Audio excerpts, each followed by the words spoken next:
Welcome back, everybody. We've got some new faces here, so welcome to you all as well. I'm really excited to see you all. So, in the last few weeks, we are now on week 5, I believe. We have covered quite a lot of ground. We have spoken about what meditation is and what it's not, the benefits of meditation, meditation as a practice, keep practicing so that you can apply it to your everyday life, the stages of meditation we went through, also external and internal conditions. And last week we did a bit of a recording on the book, and I think some of you have been working on that as well. But today we are going to cover correct posture. I know it seems a little bit late in the day for that, but there's a very good reason why it's at this point. So we're going to go through why posture is important, all the different tips and tricks, all the different ways that you can sit. And then at the end, for those of you who want to stay on a little bit later, we are going to do the 4 steps. So this part is going to take about 45, 50 minutes, and then we'll probably do about 10, 15 minutes of the 4 steps. So stay on for that. If you can't stay on, that's fine. We will record it and you can listen to it at your leisure. So the meditations we've covered so far, in the beginning, you'll remember we did the perfect 10. We then started practicing watching your thoughts by pulling away and being aware of what's going on, just being aware and nothing else. And we did that twice so that we can really get used to it, because it's the foundation of good meditation. After that, last week, we did our first round of Tong-Len, and you did it for yourself. And Venerable Sunam took us through that. Today, we're going to practice that again because it's such a keystone meditation. But this time, we're going to be choosing someone else we know, possibly a friend, to do the same process with. So hang on to your hats for that one. Before we carry on a little bit more, I just wanted to pause for a second to hear if anyone wanted to share any insights they had this week, or anything about their progress or something they noticed. You're welcome to share it out loud, or if you want to just pop it in the chat, we can read that as well. So anything to share with the rest of the group?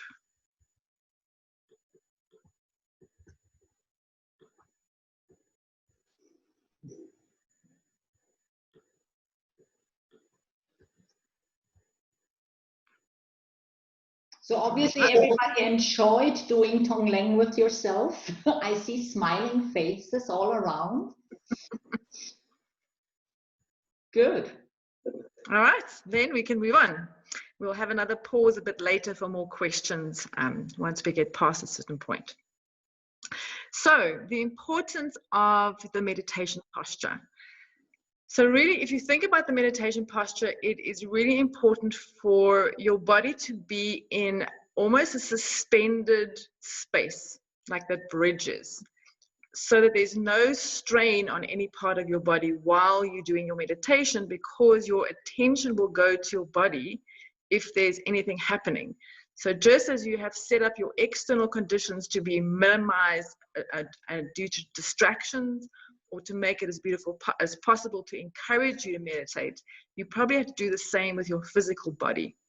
We did a little bit of the mental thoughts as well, and having the right people around you, but your posture is very much the keystone to being less distracted in your meditation or throughout your meditation. So it's really important that you set it up very carefully, and that throughout in time, you will also check all the time what is happening with your posture. Because what happens in your body often affects your mind, and the other way around.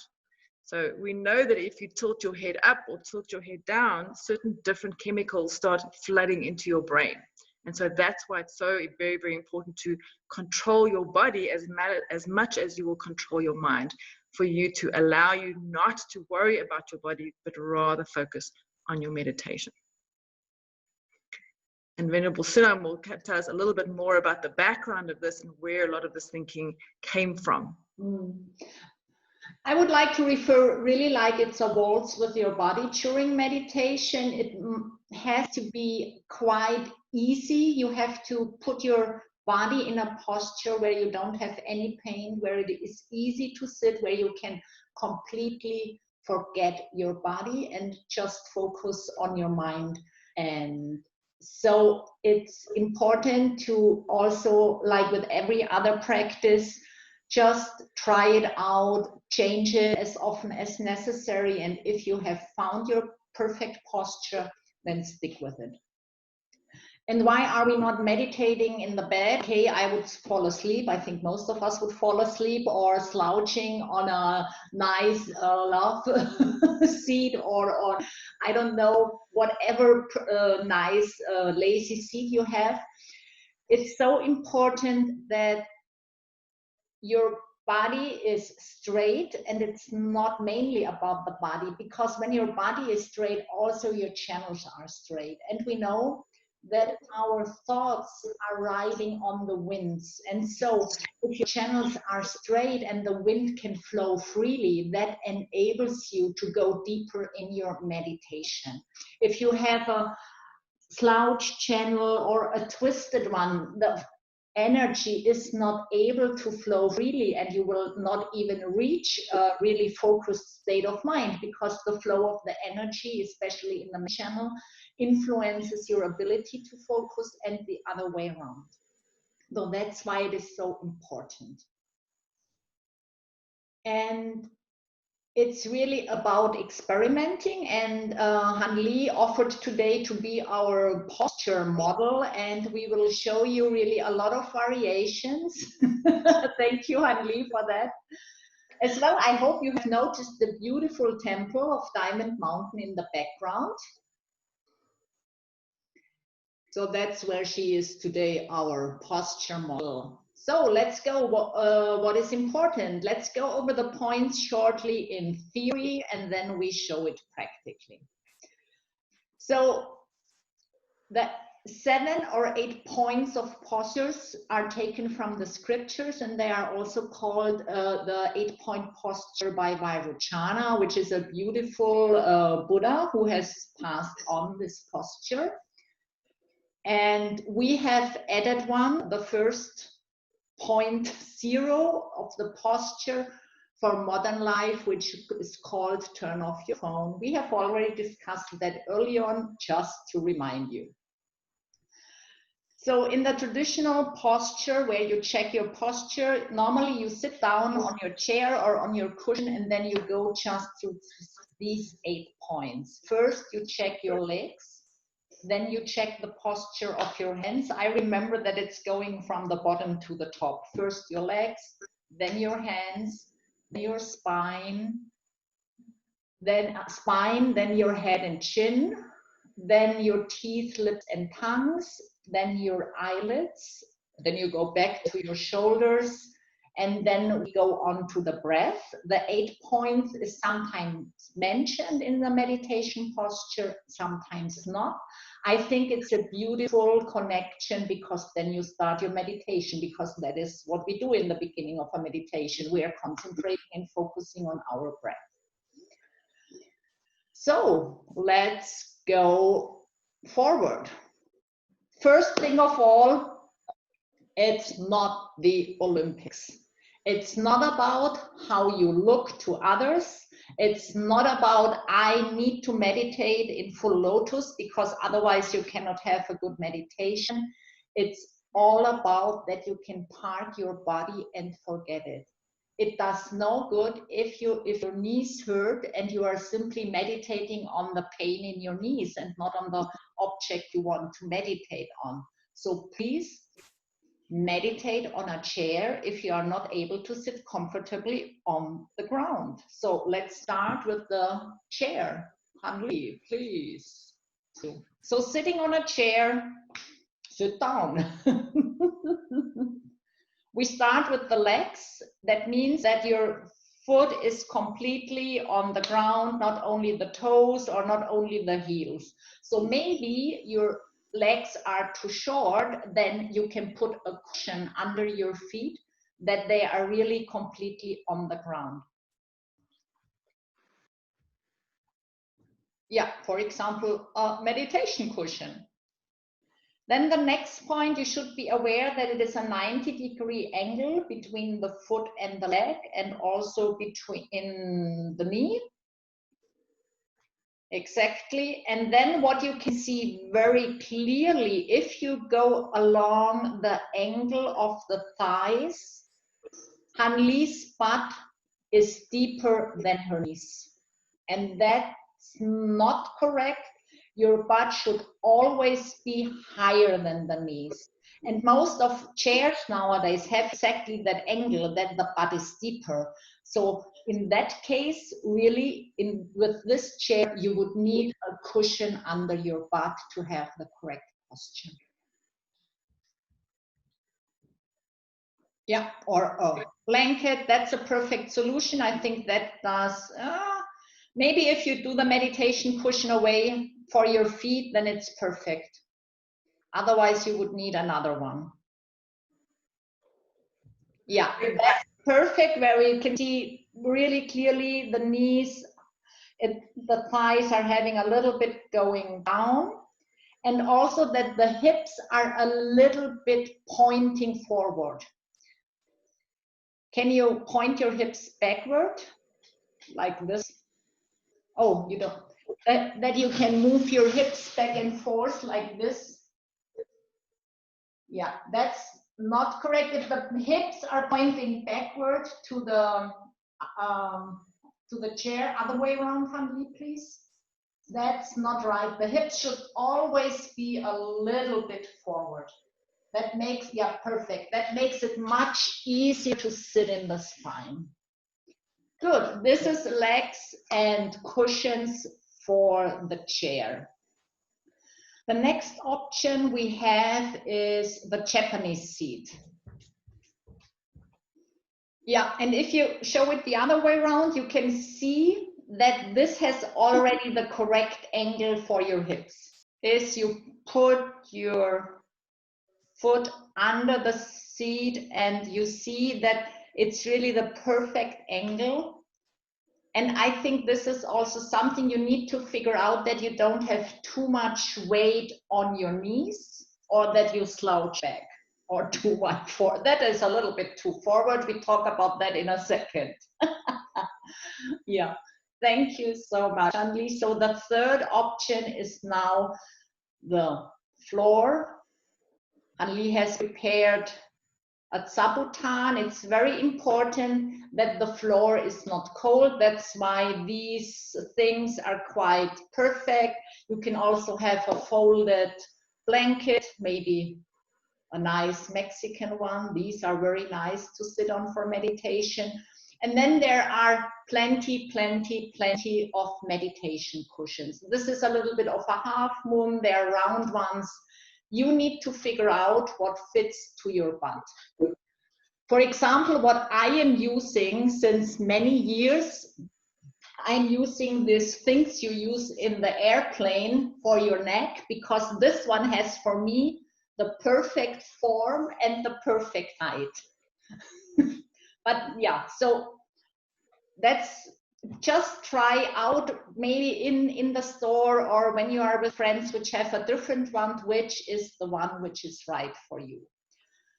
When you're sitting on the floor, there are 3 options to have crossed legs. The first one is the easy position, just your ankles are crossed. And most of the times the knees are very high up. So to put cushions under your knees is a good idea here, that your knees are also resting.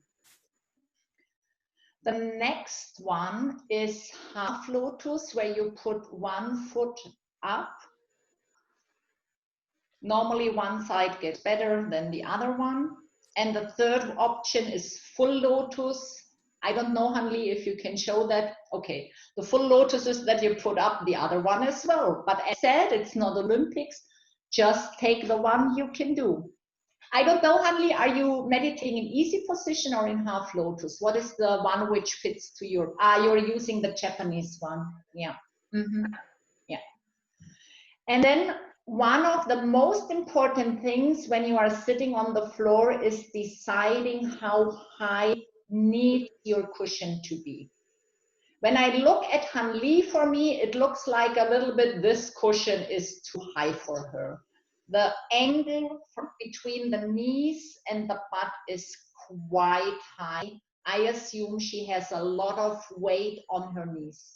So I would recommend, Hanlie, a cushion which is a little bit low. Yeah, that looks much better. Yeah. Can you see the difference?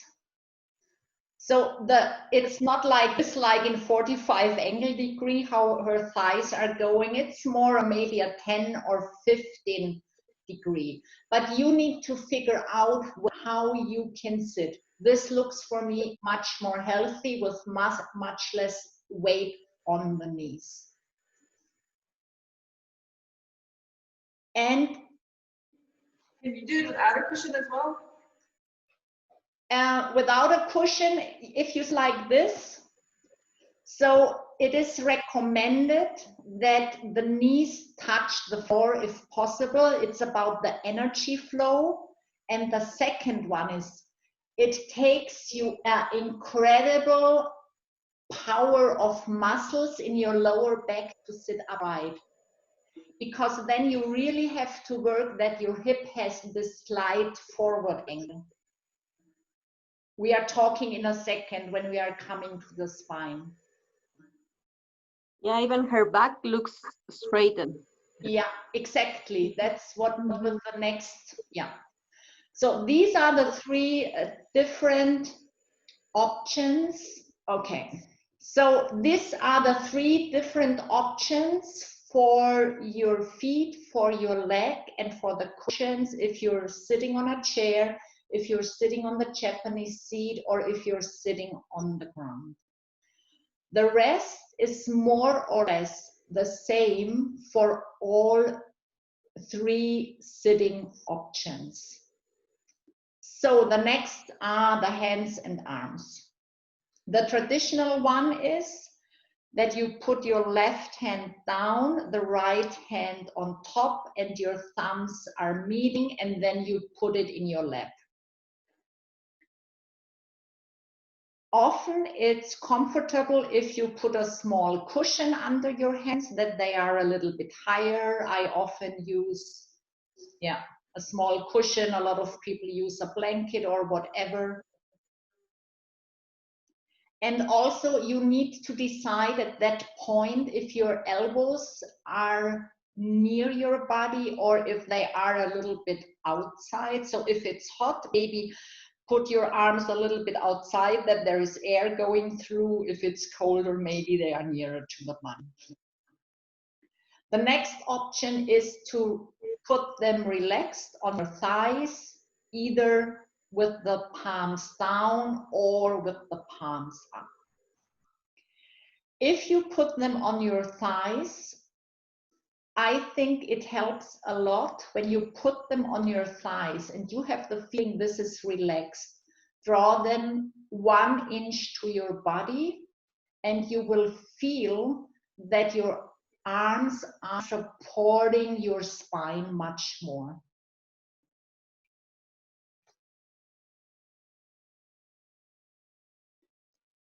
Next one is called the spine is upright. What is an upright spine? We are sitting there with closed eyes. So normally you can from watching somebody assume that their spine is upright, but only you sitting on your meditation cushion with closed eyes can decide if you are sitting upright. So to feel what it is to sit upright, I recommend you, and please do it in the moment. If you are sitting in a chair or whatever, close your eyes and then go with your chest a few inches to the front and a few inches to the back. And then there is a point, if you repeat this movement, make it bigger or smaller, and there is a point where you nearly need no muscles to sit upright. Try to find that point.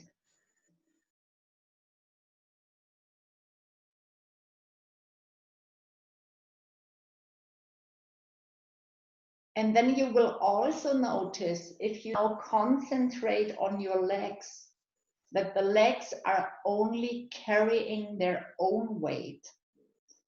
There is no weight from your upper part of the body.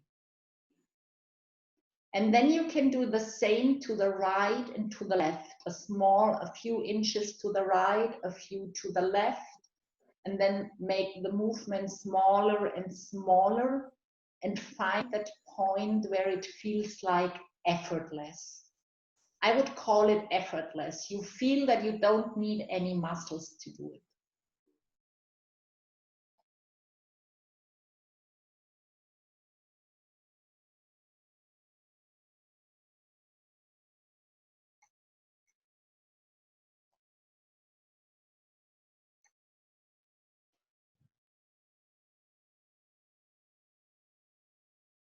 In the scripture, it's described that your discs are like a stack of coin.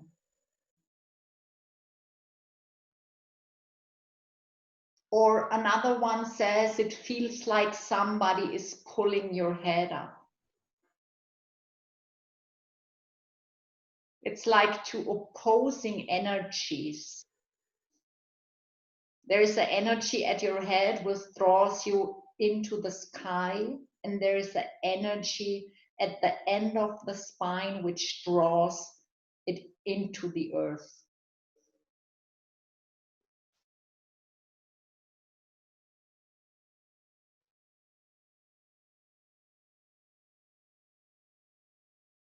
Good. Then open your eyes again.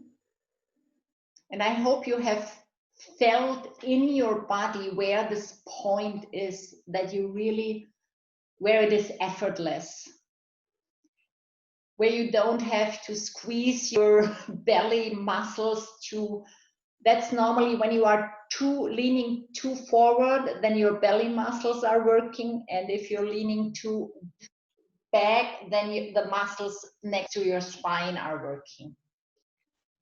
Good. So the next part is teeth, lips, and tongue. Maybe you turn around, but there is not much to see. It's more explanation. So the most important part is that your jaws are relaxed. You have not a closed mouth. You are not having an open mouth. It's just slightly relaxed. But your lips should touch, that you are not losing too much energy. And then it said your tongue is curling slightly upwards and touching the backside of your front teeth, or the teeth and the gum meet. And this is, I personally find that it opens up the throat. I don't have to swallow as much if I really use this posture of the tongue. And I also feel that really there is something opening up in the throat and the energy is flowing better. If this is a position which is quite easy for you and very relaxed, please use it. And then we go to the chin. So it's chin and neck. It is said the chin should be parallel to the floor. And this helps open up and lengthen the neck. And as we learn in our next classes, it's also a very important tool where we can influence if we are sleepy or too distracted. So this parallel to the ground really influences our state of mind. To open the neck, I love to have the picture. Imagine that somebody comes with a spoon. I show it. or Hanlie, can you show it, that somebody comes with a spoon and wants to feed you with spinach and you hate spinach, and then you make exactly this is a little bit too much, so just do it very, very small. This, you put your chin a little bit up and back, and then you feel like that this really the most upper part of your spine opens up.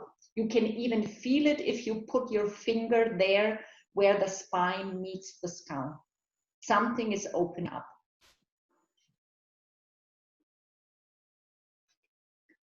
The next point are the eyes. We could talk a whole hour about the eyes. The most important thing is that your eyelids are relaxed. Maybe try it, close your eyes. And try to relax your eyelids. Don't try to close them with force, just relax your eyelids and check what happens. Are your eyes completely closed? Maybe there is a small slit where light comes through.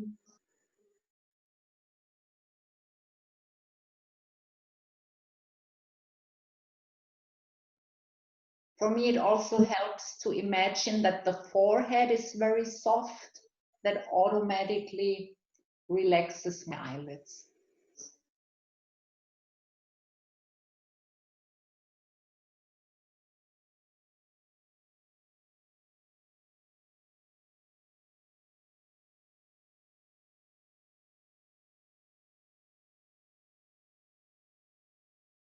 Help you have the feeling, what it feels when your eyelids are relaxed. In the case when you feel wrinkles on your forehead, then they are not relaxed. So if you open them, so you have your eyes relaxed, maybe they are closed, maybe they are not closed. What are you doing with your eyes? In the scripture, it said that your eyes are looking like for about 20 centimeters from your nose tip afar, like this. That's where you look. So that's the point where your eyes go with your closed eyes. And then, but you don't focus, you unfocus. You don't try to focus on that point, but that's the direction where your eyes go. The other recommendation is that you let your eyes go to the horizon. If you're, for example, sitting at the shore where the water and the sky meet, and then you just imagine the point where you're looking at a little bit up in the sky over the water. For example, I meditate with my glasses on because I have the feeling in the moment when I don't have my glasses on, even with closed eyes, my eyes are constantly trying to, I don't know, to get the picture. So for me, for example, I can really better relax if I have my glasses on during meditation. And then there are people who are able to let their eyes flop up under the closed eyelids. If you are a person who can do that, it's in the scripture, it said that this is very, very fortunate if you can do that. And Hanlie, I heard from you that there is something else behind when the eyes are flopping up. Please explain, because I found that a very interesting piece of information. So usually the direction that your eyes go also controls what is happening in your brain, partly chemically, but also typically you'll notice if you ask someone a question and they have to think about it, they typically do this. And the minute they flip the eyes up, what's happening is you're more able to visualize or imagine or think of something.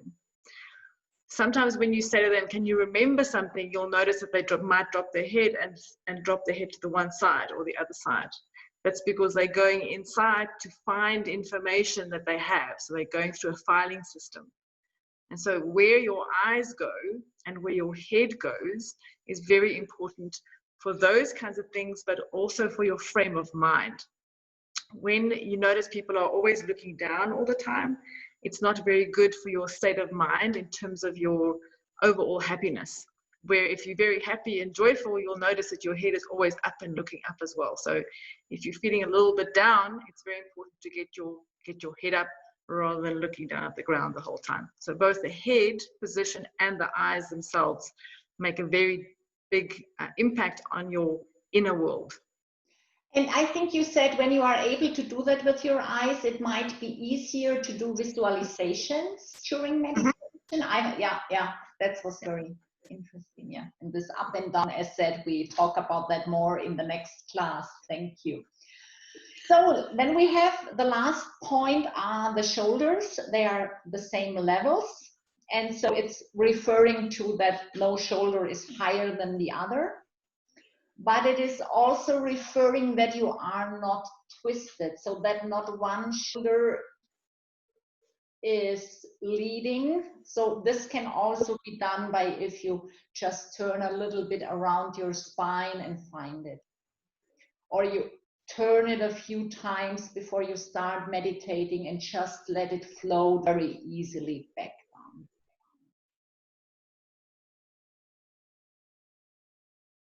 And then we are at the breath. You have parked your body and you can now start focusing on the breath, the first step of our meditation. Good. Okay, so we move on to the meditation today, which is going to be Tong-Len again. So get settled in. You should be quite settled in by now. Make sure that you're in your meditation posture, as Venerable Sunam has explained. You're going to start by taking 10 nice deep breaths, starting with an out breath.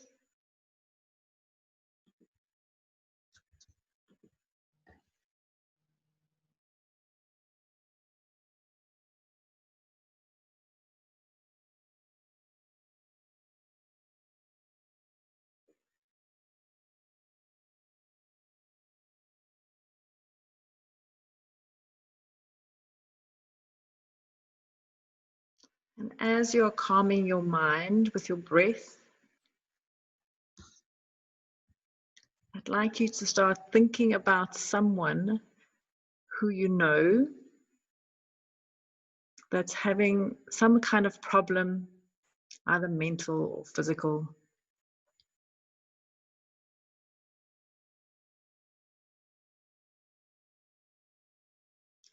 Maybe they have an issue with their back, or they're in a difficult relationship, or they've lost their job. Maybe they've got problems with their children.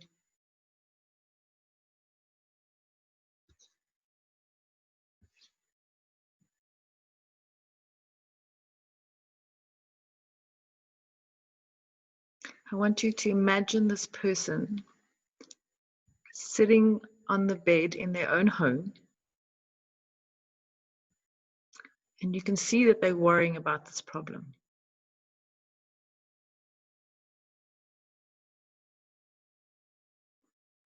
Take another couple of breaths and really make the picture of them as clear as you possibly can.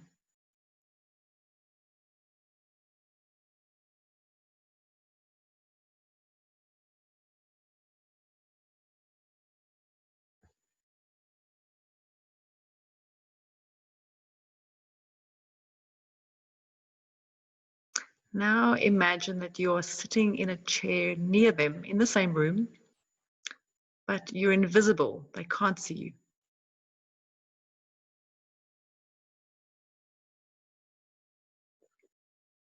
Keep breathing as you picture this in your mind.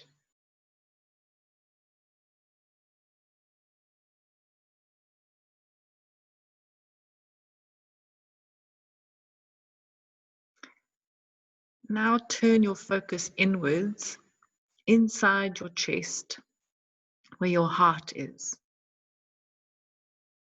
But instead of your heart, there's a lovely red rose where your heart used to be, full and fragrant.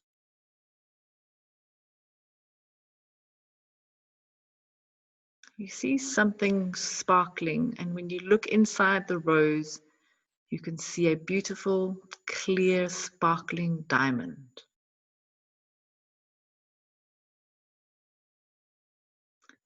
This rose represents your love, and the diamond is your understanding.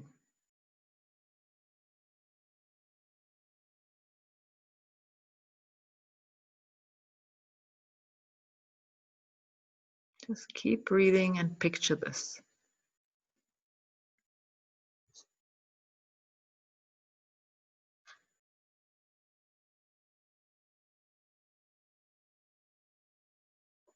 Now shift your focus again back to the person sitting on the bed in the room with their pain or their sadness.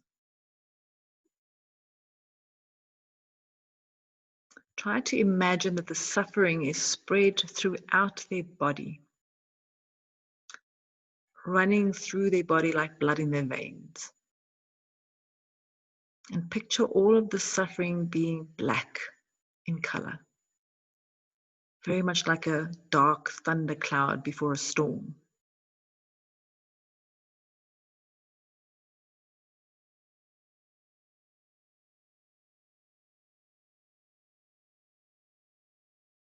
Using your willpower, I want you to start drawing all that darkness back through their veins to their heart.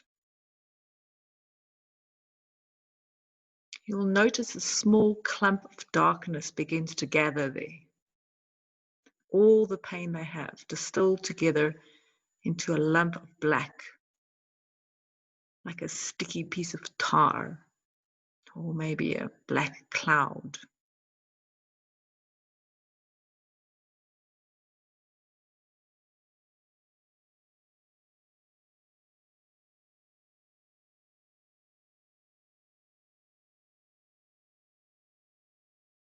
Picture all the pain, the heartache, coming from every part of their being and going inside this black lump.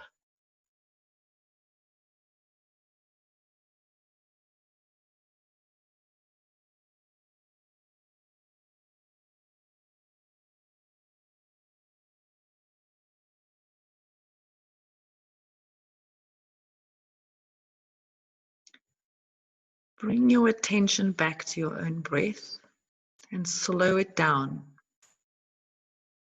Make it full and focus on particularly in long, calm exhales.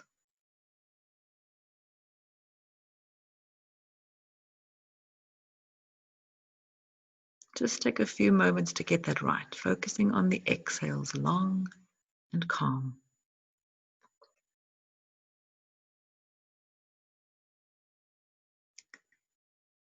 Next, you're going to build up some courage and increase your love. Imagine how this person is feeling right now with all the weight of their problems and all that pain. Imagine how amazing it would be if you could just magically take away all the suffering that they are going through.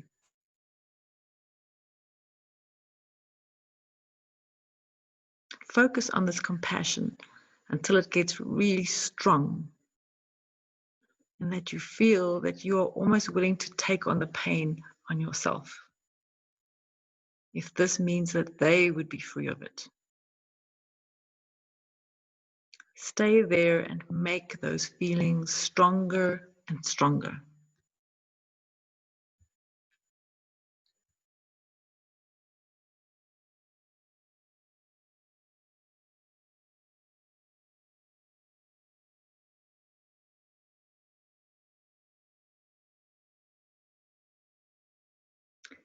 Now make a final decision and say to yourself, I will take the suffering out of them, even if it means taking it into me.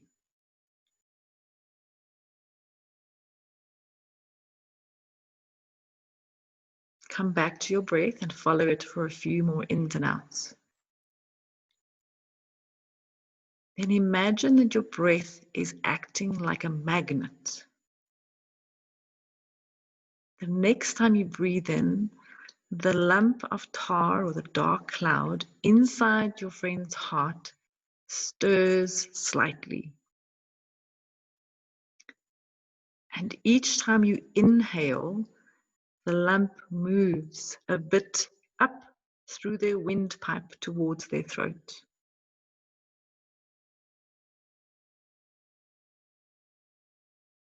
With your determination, you are drawing that pain out of them towards yourself. The lump of darkness moves up through your friend's throat and is now in their mouth.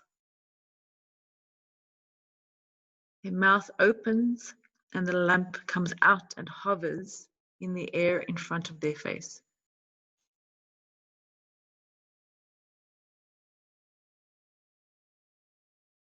Each time you inhale, you draw it towards you through the space between you,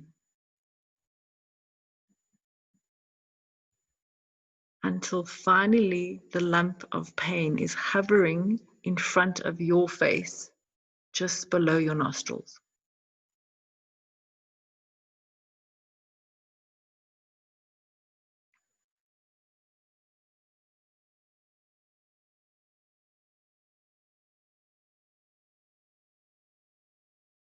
Strengthen your resolve. Decide that you will sacrifice yourself to make them happy and clear of pain. This willingness to sacrifice yourself is one of the steps to complete love. Focus one last time on that red rose and that diamond in your heart. This is where you will be sending that black lump of pain. Pause for a second and just picture it.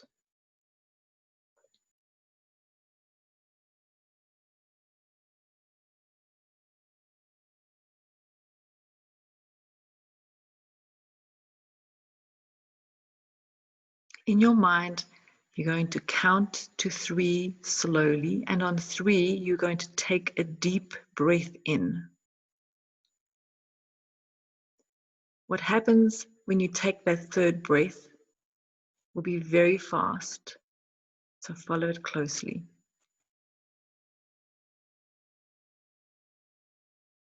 1, 2, 3. The blackness splits, enters into your nostrils, and then joins in your throat and travels down your windpipe in a lump. It approaches the diamond nestled inside the rose, but pauses there, slows down, and in that slow motion, the lump of blackness approaches the edge of the diamond, and when it makes contact, it bursts into a brilliant light like a camera flash. The explosion of light is so powerful that it fills your entire body and incinerates the lump of tar in a split second.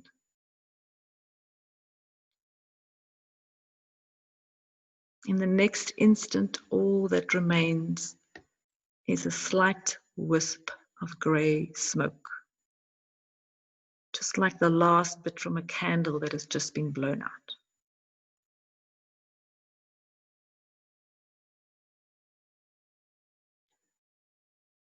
Exhale this last wisp of smoke. It leaves your nostrils and simply disappears.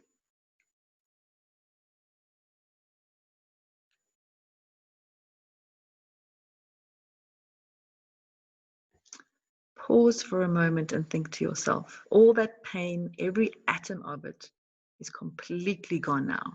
It will never hurt anybody again.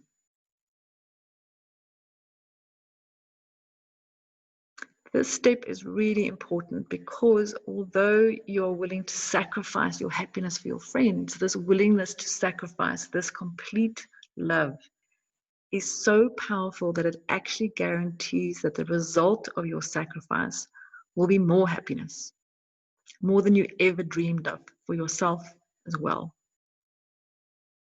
This is the nature of all true sacrifice.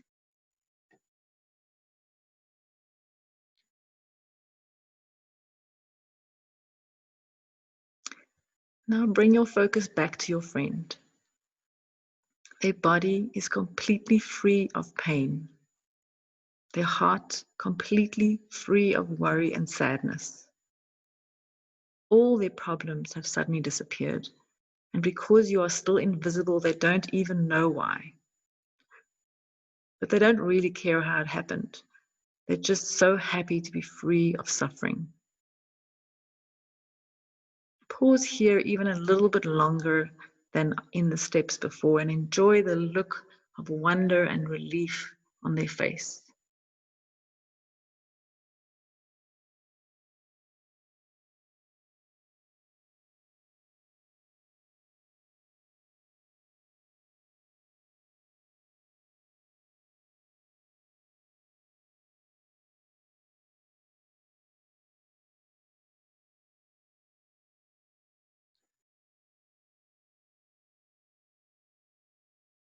Come back to your breath and follow it for a few moments, getting ready to dedicate the good that you have done today.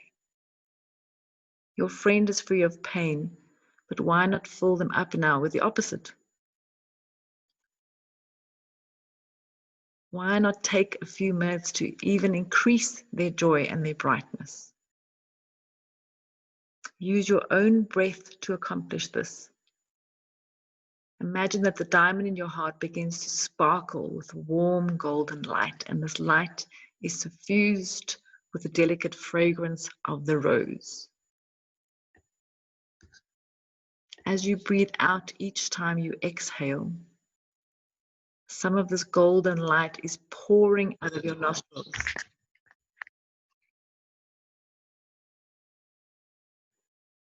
Consciously lengthen your exhales so that you can push this golden light further and further across the gap between you and your friend. Finally, it reaches their nose, and they breathe in the golden light into their body.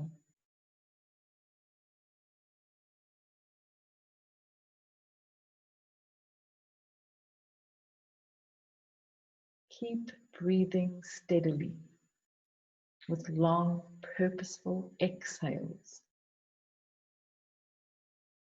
And this nectar of light begins to fill every nook and cranny of their body.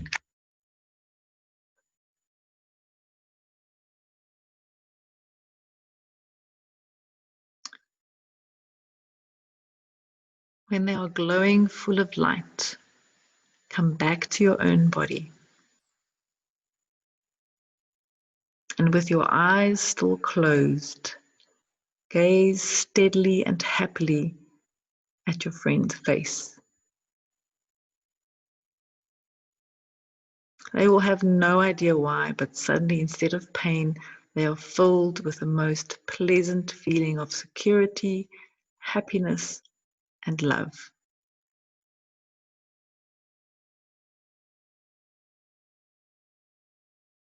They stand up, ready to face their life with courage and compassion, and stepped past you towards the door in the room, ready to meet the world.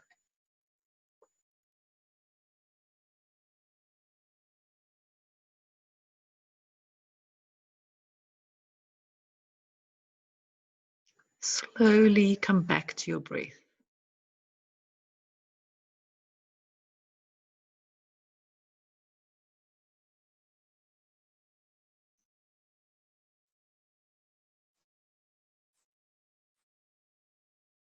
And when you are ready, open your eyes,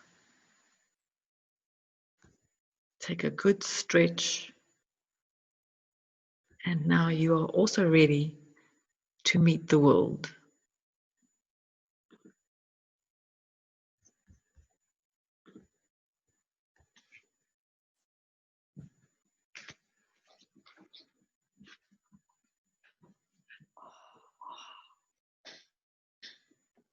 Stretch and move.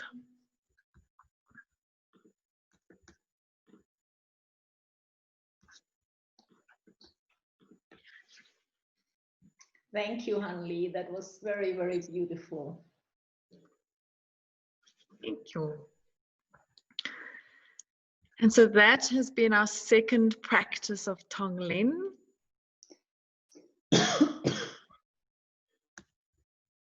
Now you should be able to keep doing that, but I think also in future to start moving towards people that you feel not so friendly about.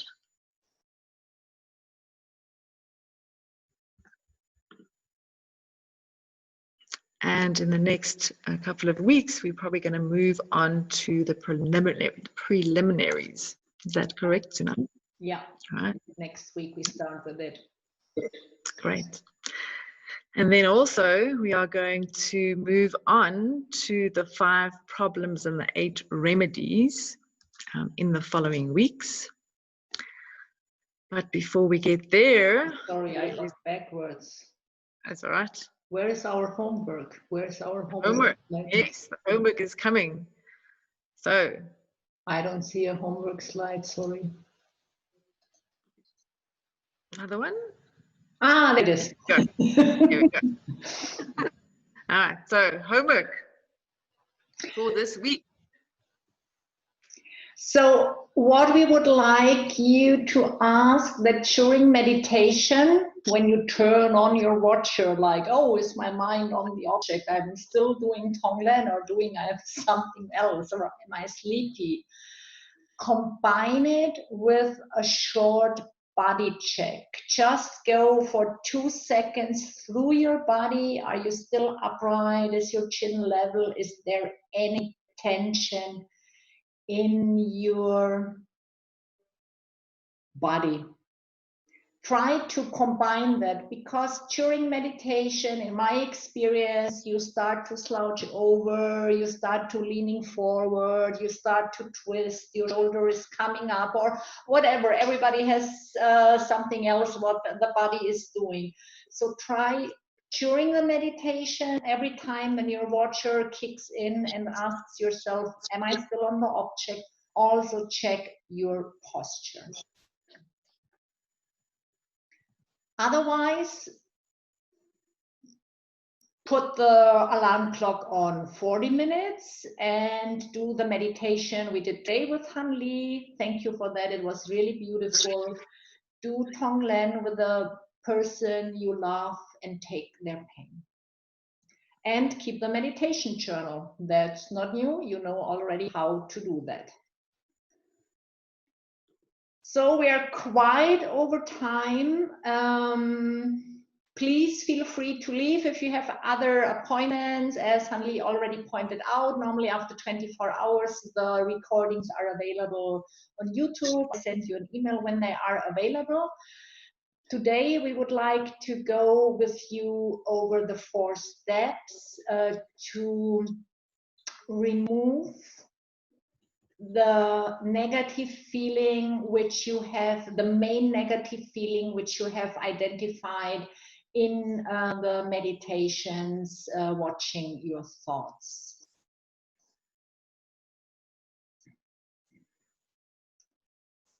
So the 4 steps is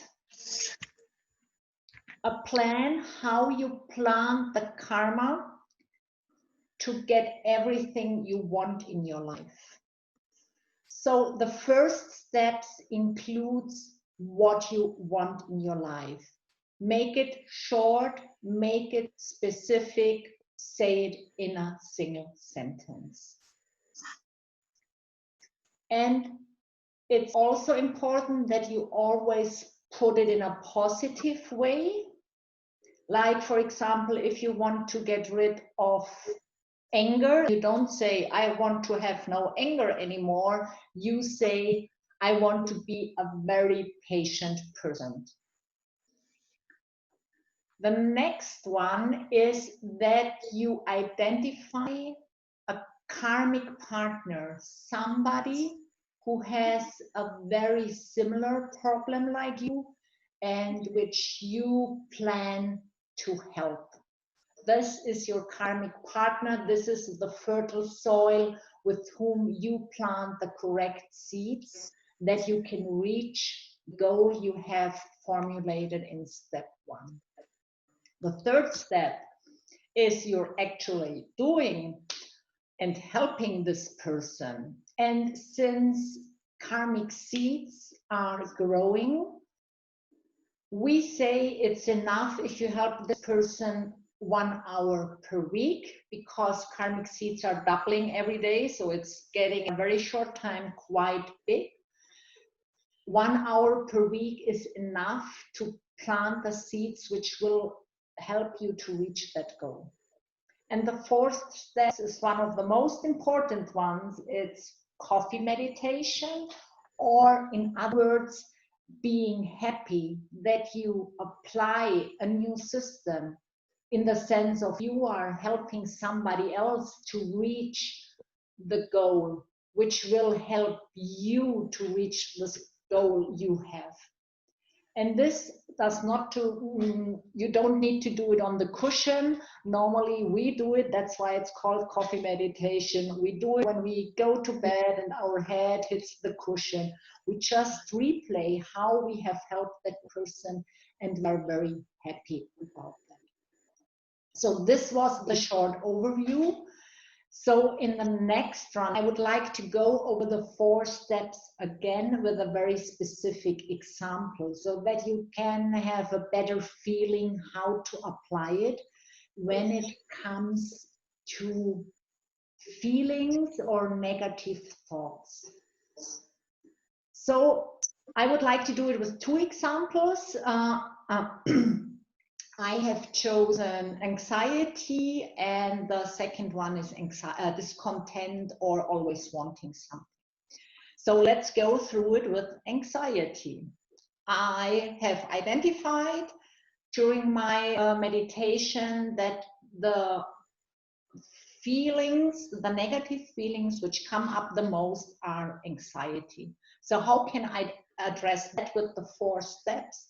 That I plant the correct seeds, that I don't have longer anxiety. So what is the first thing you would need to ask here when it comes to negative feeling? What is the positive feeling you want to have? As said, we are not formulating the goal, the first step, in a negative state. We are formulating it in a positive way. So I was thinking, for me, and maybe it's different for you, because anxiety can have different reasons. So maybe for you, the goal is a different one. For me, the positive one when it comes to anxiety would be that I have safety, that I have the feeling of safety. Maybe especially today in the time of COVID, maybe you worry about losing your job, maybe you worry about losing a loved one, maybe you worry about how the world changes through COVID. And so for me, it would be, especially with anxiety, for me, it would be, I want to have the feeling of safety. That would be my goal. So oftentimes you need to look behind the feeling to really find the goal. And if you say it's not really easy, then really pick one and just start planting it. Maybe during the process of planting, you figure out that your goal is a different one, which you want to achieve. But don't feel petrified if you don't find if you think you don't find the positive, what you want, just pick one and start planting. That will really give you clarity. So the next step is find somebody who has the same goal. For me, this safetiness, I immediately thought about a colleague at work. She is a mother with 2 children. She has to homeschool them. She has to work. She has suddenly to feed them 3 times a day because the grandparents are not available to take care of them.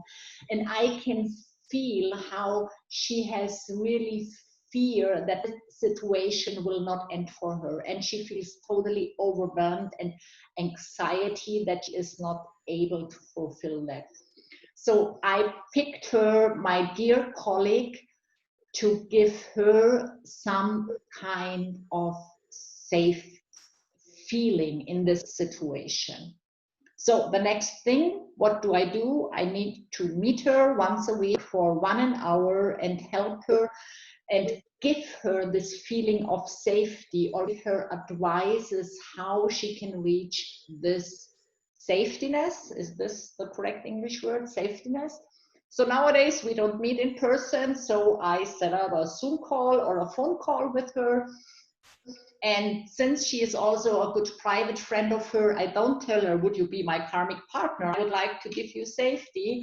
I just call her once a week and have some kind of just a chat between friends. And then I really helped her in that she can tackle this feeling of insecurity, that the situation is not ending. I gave her tips how she can get out of this, that she has to take care of these children, which are really, they're about 6 and 10 years old. So how she can ease to homeschool them, like set them up other ones, and maybe the mothers take turns to do the homeworks and the schooling with them. Make sure that she knows that she will not lose her job, because I know that she will not lose it. So I just tried to help her to tackle the situation and also give her this feeling of safety. And then every day when I go to bed, I just replay this talk with her, and I'm just happy that I really use a new system by giving first to other people what I want myself in my life. So this would be the example for anxiety. The next example I would like to do is discontent and wanting all the time. I found it very difficult, to be honest, to think about the positive feeling which is connected there. And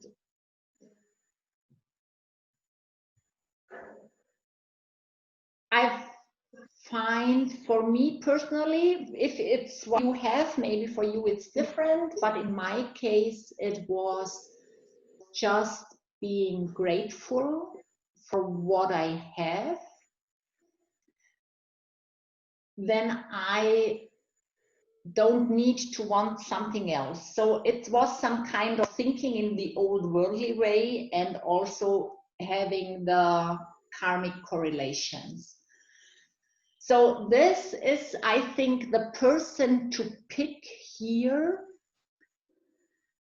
And the way I did is a little bit different than the first one. It's expanding the 4 steps a little bit. So I really chose a person which receives very, very rarely gratitude from other persons. And this one is, I did this project 4 or 5 years ago with a colleague at work, and he was one of the guys, he is in the management, and he simply, everybody was only complaining about him. Even if he did something right, the people complained. Maybe you know somebody like this as well. And so I picked him, and this was step 2, I picked him. And step 3 was not that I met him once a week, it was every time when I saw him, I thanked him for something he did and expressed my gratitude for that, that he accomplished the task, that he took care of something, or whatever it was.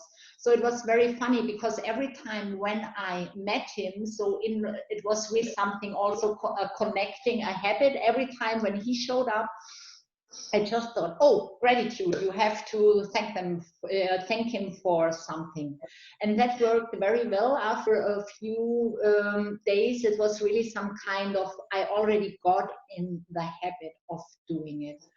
And if you pick a person for like this, that you want to be triggered about a habit and maybe paying respect or be grateful or whatever is your goal, it should be somebody who nobody who you meet every day 5 times a day. Pick somebody you maybe meet 2 or 3 times a week, so that it is easy in the beginning. And then with the coffee meditation, do the same. In the when you go to bed in the moment, just replay the situations where you have met the person and expressed your gratitude or whatever your goal is here. And I was just thinking, people might wonder why it's important to frame what you want in your life positively. And the reason for that is because your brain does not know the difference between a positive and a negative statement. It just reads it all as statements. So if I say, I don't want to be grumpy, it just reads grumpy. So you have to put the thing that you want to be, the positive thing, I want to be joyful, in its place so that your brain locks onto joyful and focuses on that. So that's just in case anyone was wondering, that's the importance of that. And so in my example, if I say, I want to be more joyful, that would mean that I will then plan to go, and joyfulness gives me a sense of lightness and having fun and connection. So I would then find a karmic partner whom I would like to have experienced that, right? Exactly. I would pick somebody you have the feeling this person has not much joy in his life. Yeah. Okay, so someone who I think... Yeah, please go over it. How would you give this person joy? Any ideas? So it might be, maybe I could send them jokes every day on WhatsApp, or I could take them to see a funny movie once we can get out again, or just be very joyful in their presence rather than, contaging their mood on me. I can give my mood to them, or maybe send them a bunch of flowers or something that they might enjoy that will lift their spirits. Okay. And then just do that a few times, and then remember at the end of the day to acknowledge myself and be grateful for the fact that I'm able to do that for somebody. Yeah, exactly. Good. Any questions?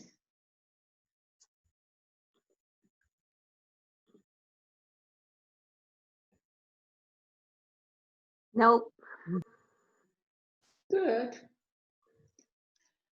And the experience shows that you should latest see after 4 or 6 weeks doing it already a change in yourself and your environment, in the sense of that your environment don't makes you anxious anymore. So this is also a good indicator if you are doing it correctly. And most of the time you're missing coffee meditation. It's really difficult, coffee meditation. I struggle with it. I really do. May I ask why? It just seems so pointless to me, because I think with coffee meditation, it's like the motivation I had to do it is because, I want this person to experience joy, let's say. Yeah. That should be that's it. Like why must I think about it again? Why must I make a big deal out of it? Why you have to do coffee meditation is there is something which is called a karmic path, and this has 4 steps, very similar. And this only if all 4 steps are present, you are really planting a karmic seed. Otherwise, it is called an impression. And this fourth step is named or expressed in the scriptures as owning the deed. You are proud that you have done something. And that's why it is so important to do coffee meditation, owning the deed. You make it your own. You are happy about it. And even if you connect it with the view of emptiness, in the sense, I am using a new method, which I have not known before. I am giving first to get what I want, using the principles of cause and result makes it much stronger. And in my experience, most people don't feel comfortable with coffee meditation. That's what I hear all the time, and that's what I have struggled in the beginning as well. For me, it felt so prideful. And if this is your problem, for me, there is a definition of a good and a bad pride. A good pride is, I am happy that I have done that. Just confirm again that you have done the right thing and that you would do it again. It's just, yes, I'm happy that I have done it. So it sounds like it's about amplifying. Exactly. And if the bad pride is for me, oh, look at me, I have helped somebody. So in the sense of bad pride is, if you are doing it to impress other people, then it's bad pride. So you should do your coffee meditation with good pride. And there is nothing wrong about that, about doing good things and being happy about it. And that's why it is called coffee meditation, because sometimes you really, like in meditation, need to bring your mind back to be happy about what you have done.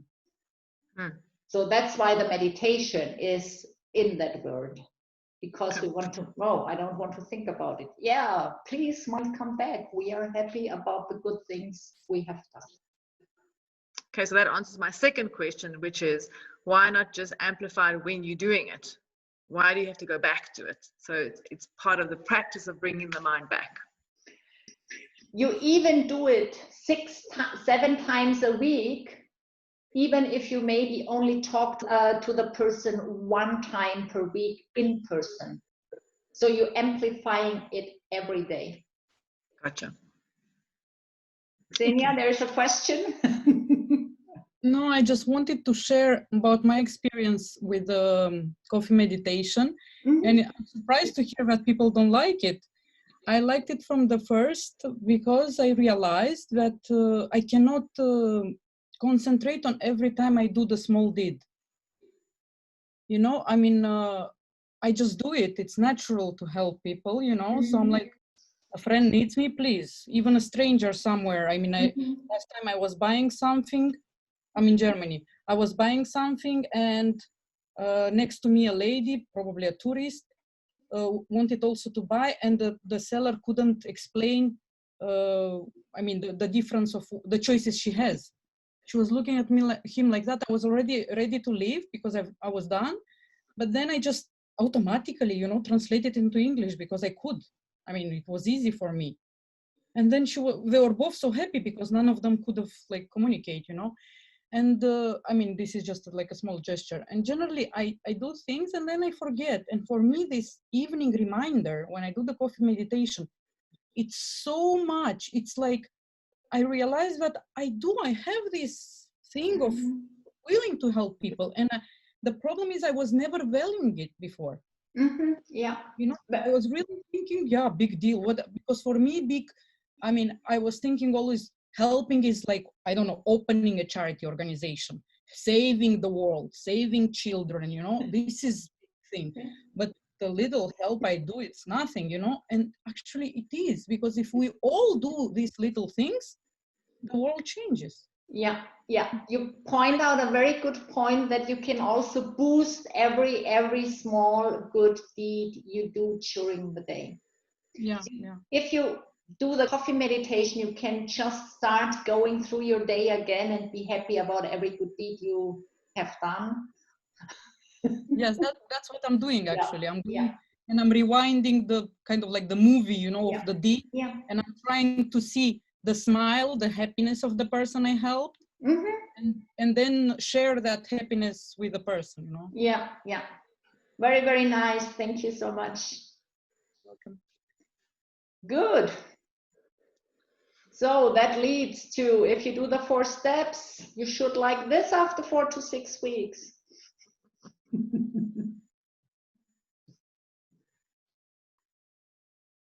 Good.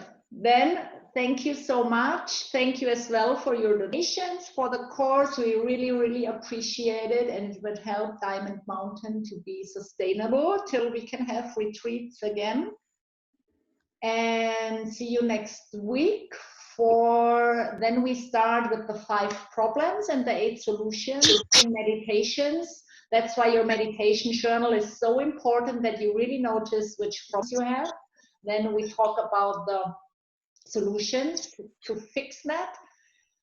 And we start the preliminary practice. Thank you so much. See you next week. Thank you. Take care. Have a great weekend. No, day. Bye. Bye. Bye.